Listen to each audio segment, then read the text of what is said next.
নমস্কার, ইভান কর্মকার চ্যানেলটিতে আপনাদের সকলকে স্বাগত। কেমন আছেন সকলে? ভালো তো?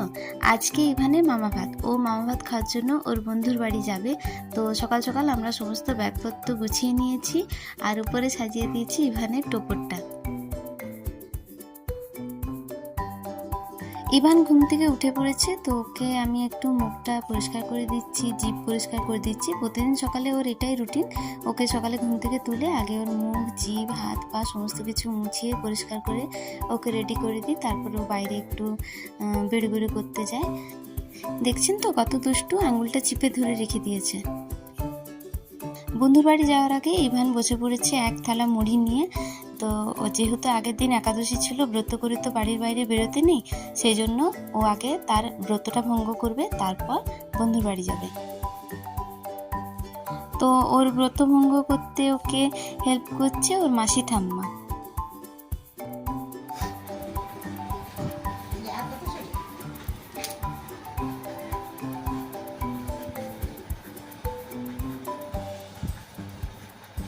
মুড়িগুলো পেয়ে ইভান তো ছড়াতে শুরু করে দিয়েছে। যদিও সমস্ত বাচ্চাই এরকম হাতের কাছে মুড়ি বা এরকম ছড়ানোর মতো কোনো জিনিস পেলে তারা ছড়াবেই, এটাই স্বাভাবিক ঘটনা। তো ইভানও তাই করছে। ও তো অবাক হয়ে গেছে যে এগুলো কী জিনিস হাতের মুঠোর মধ্যে পেয়ে গেছে, এবং সেগুলো চারদিকে উড়ে বেড়াচ্ছে, সেগুলোও সে দেখছে।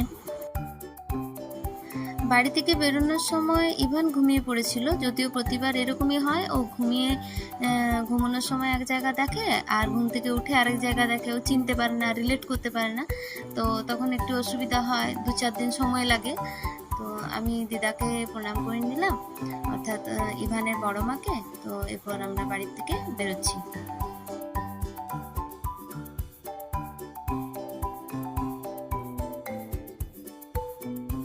অনুষ্ঠান শেষ, প্যান্ডেল খোলা হচ্ছে আর চারপাশটা প্রচণ্ড নোংরা হয়ে গেছে, সেগুলো পরে পরিষ্কার করা হবে।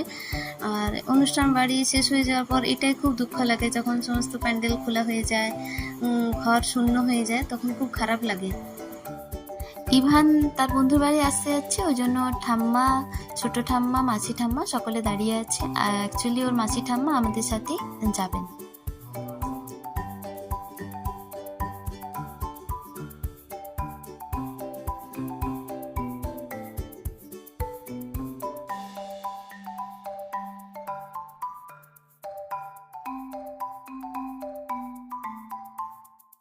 উঠে পড়ছি গাড়িতে, এরপর আমরা বেরিয়ে পড়বো ইভানের বন্ধুর বাড়ির উদ্দেশ্যে।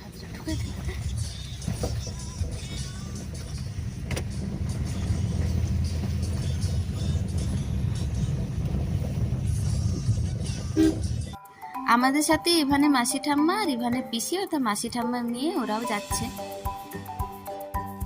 একটু বৃষ্টির জল পেতে না পেতে চারপাশে রুক্ষ ভাবটা কেটে গিয়ে কি সুন্দর সবুজ সবুজ দেখাচ্ছে, তাই না?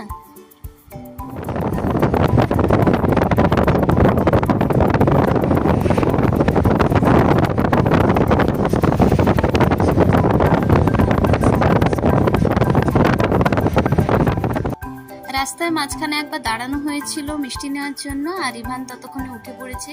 তাই আমার মনে হলো ওর সাথে একটা ক্লিপ নিয়ে রাখি, কিন্তু ও তো ওর পিসিকে দেখতেই ব্যস্ত। ইভান ভেবেছে যে আমি হয়তো ছবি তুলছি, তাই ও ফোনটার দিকে তাকিয়ে আছে। যদি ও বুঝতে পারে যে আমি ভিডিও করছি, তাহলে কিন্তু তাকাবে না। আমাদের মিষ্টি নেওয়া হয়ে গেছে, এরপর আমরা আরও বেরিয়ে পড়লাম ইভানের বন্ধু বাড়ির উদ্দেশ্যে। আর আমি এখানে চেষ্টা করছিলাম ইভানকে দাঁড় করানোর, কিন্তু ও হচ্ছে ওর মর্জির মালিক। যতক্ষণ না ওর মন যাবে ও কিন্তু দাঁড়াবে না। আর এদিকে ওর পিসি বারবার ওকে বলে যাচ্ছে, পুচু একবার তাকাও, পুচু একবার ক্যামেরার দিকে তাকাও। ও কিন্তু তাকাচ্ছে না, ও চারপাশটা দেখছে। ঘুমটা ভালো করে কাটেনি বলে ওকে আবার একটু শুইয়ে দিয়েছিলাম, চেষ্টা করছিলাম ঘুম পাড়ানোর, কিন্তু ও ঘুমাবে না, জেগে থাকবে আর বসেও থাকবে না। মানে ওর ঘুমটা ঠিকভাবে কাটেনি। যদি ঘুম ঠিকভাবে কেটে যায় তখন ও বসে থাকে, হাসে, লাফায় দাঁড় করিয়ে দিলে, কিন্তু এখনও ঘুমটাও ভালো করে কাটেনি।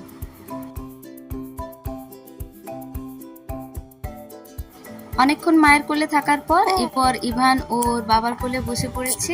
রাস্তা দেখছিল, সেই জন্য বাবা বললো যে বেটু তুমি মাঝে বসো, তাহলে আরো ভালো করে দেখতে পাবে।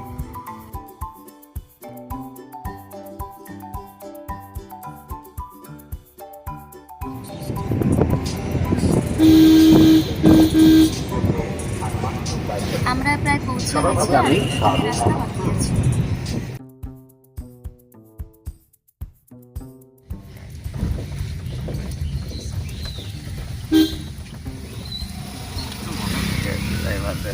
তোমরা এত এমন ভোগা তোমার ধরেছে রাজবাংলা লোক রাস্তা।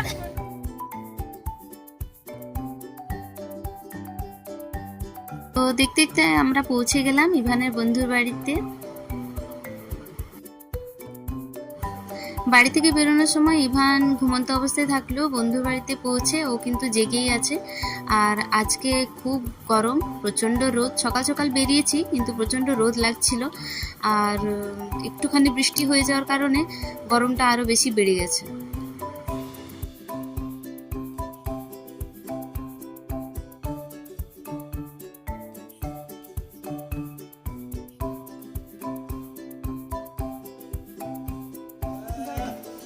অনেকদিন পর বন্ধুর বাড়ি এসে ইভান তো অবাক হয়ে গেছে যে ও কোন জায়গা চলে এসেছে। চোখগুলো বড় বড় করে দেখছে যে ও কোথায় পৌঁছে গেল।